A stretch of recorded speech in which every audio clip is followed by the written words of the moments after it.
قیامت کے دن یہ عورتیں ننگی اٹھائی جائیں گی۔ ان عورتوں کا آخر کیا قصور ہے؟ آپ صلی اللہ علیہ وآلہ وسلم نے 6 قسم کی عورتوں کو اس دردناک عذاب میں مبتلا دیکھا تھا۔ وہ عورتیں ایسا کون سا گناہ کرتی تھیں؟ آپ صلی اللہ علیہ وآلہ وسلم نے فرمایا کہ بسم اللہ الرحمن الرحیم، اس وقت کا سب سے بڑا فتنہ بے حیا عورت۔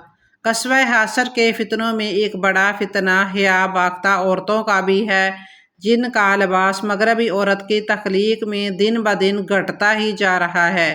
شروع میں برقع اترا، پھر دوپٹہ بھی گیا اور چہرے کے ساتھ ساتھ سر اور گردن بھی ننگی ہوئی۔ بڑے گلوں کا رواج آیا تو سینے کا ایک حصہ بھی نمایاں ہو کر سامنے آ گیا۔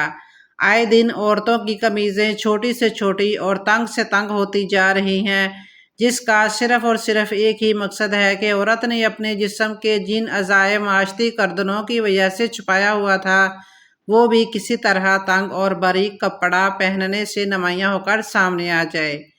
اللہ کے رسول صلی اللہ علیہ وآلہ وسلم نے ایسی عورتوں کو جہنم کی بشارت دی ہے کہ جو لباس پہن کر بھی ننگی رہتی ہیں، جانی جا تو اتنا باریک لباس پہنتی ہیں کہ سارا جسم اس میں نظر آ رہا ہوتا ہے، جیسا کہ ایسی عورتوں کے گرمیوں میں لان وغیرہ کے کپڑے ہوتے ہیں، یا پھر اتنا تنگ لباس پہنتی ہیں کہ جسم کے چند حصے صاف واضح ہو رہے ہوتے ہیں۔ صحیح مسلم کی حدیث میں ہے کہ 2 گروہ ایسے ہیں جو اہل جہنم میں سے ہیں، لیکن میں نے ان کو نہیں دیکھا، جانی میری وفات کے بعد آئیں گے۔ ایک تو وہ لوگ ہوں گے جن کے پاس گائے کی دم جیسے کوڑے ہوں گے، جن کے ساتھ یہ لوگوں کو ماریں گے، اور دوسری وہ عورتیں ہوں گی جو کپڑے پہن کر بھی ننگی ہوں گی، جانی جا تو باریک لباس پہنا ہوگا جس کی وجہ سے جسم نظر آ رہا ہوگا، یا پھر ایسا لباس پہنا ہوگا کہ جس کی وجہ سے اس کے جسم کا کچھ حصہ ڈھانپا ہوگا اور کچھ حصہ ننگا ہوگا۔ مردوں کو اپنی طرف مائل کرنے والی اور خود ان کی طرف مائل ہونے والی ہوگی۔ ان کے سر ایسے ہوں گے جیسے کہ نسانی نسل کے اونٹ کے کوہان ہوں۔ سر کے بالوں کے نت نئے فیشن اور سٹائل کی طرف اس میں اشارہ کیا گیا ہے۔ یہ عورتیں نہ تو جنت میں داخل ہوں گی اور نہ ہی اس کی خوشبو پا سکیں گی، حالانکہ جنت کی خوشبو اتنے فاصلے سے محسوس ہوگی۔ سوال یہ پیدا ہوتا ہے کہ اس تناظر میں اسلامی لباس کیا ہے، اور جو برقع ہے کیا یہ واقعتاً بے حیائی کو روک پا رہا ہے؟ دیکھا جائے تو برقع بے حیائی کا سبب اور ذریعہ بن رہا ہے۔ میرا جسم میری مرضی کا ظاہری مطلب دراصل نکاح سے بالاتر ہو کر مرضی کی بنا پر جنسی تعلقات کا فروغ ہے۔ جسم انسانیت کی ملکیت نہیں، اللہ کی امانت ہے۔ اس نعرے میں جسم کو میرا کہا گیا، حالانکہ اگر جسم انسان کی ملکیت ہوتا تو خودکشی کرنا جائز ہوتا، اور انسان کے لیے اپنے جسمانی اعضاء کی خرید و فروخت بھی جائز ہوتی، جسے ہر تہذیب ہی برا اور ناجائز قرار دیتی ہے۔ جسم تو اسی رب العزت کی ملکیت ہے جس نے رحم مادر سے انسان کو پیدا کر کے گہوارے اور کمزور بچپن کے بعد جوان کیا، سو جسم تو انسان کا نہیں بلکہ سراسر اللہ کریم کی عطا اور امانت ہے۔ میری مرضی کے نظریے کو مطلقاً درست نہیں کہا جا سکتا، کیونکہ اپنے وجود اور خواہشات پر ایک مسلمان کلمہ پڑھ لینے کے بعد اللہ کی مرضی کو تسلیم کرنے کا عہد کرتا ہے۔ مسلمان کا مطلب ہی یہ ہے کہ جب اللہ اور اس کے رسول صلی اللہ علیہ وسلم کی بات آئے تو وہ سمان وطن کہہ کر سر تسلیم خم کرے، اسی کو اسلام کہتے ہیں۔ الغرض کلمہ طیبہ کے پہلے جز میں جب رب کریم کو اپنا معبود اور دوسرے جز میں اس کے رسول کی اطاعت کا دم بھر کر مسلمانی کا اعتراف کیا گیا ہے، تو پھر یہ پورا نعرہ ہی اس کلمہ طیبہ کے مخالفت کرتا ہے۔ آج عورتوں میں پر اس قدر مغربیت کا بھوت سوار ہو گیا ہے کہ جو برقع عورت کے لیے پردہ اور زیب و زینت کو چھپانے کا ذریعہ تھا، آج عورتوں نے اسی کو فیشن جیسے گندے نام کے لیے استعمال کرنا شروع کر دیا ہے۔ اس سے پردہ نہیں بلکہ کھلی بے حیائی کا مظاہرہ ہوتا ہے۔ آج عورتوں نے مروجہ برقعے کو اپنا کر اپنی رفت و عصمت کا سودا کیا ہے، بے حیائی اور زناکاری کی دعوت دے کر خود کو غیر مردوں کے لیے نمائش کا ذریعہ بنایا ہے، جس سے اس کی رفت و عصمت پر داغ لگ سکتا ہے۔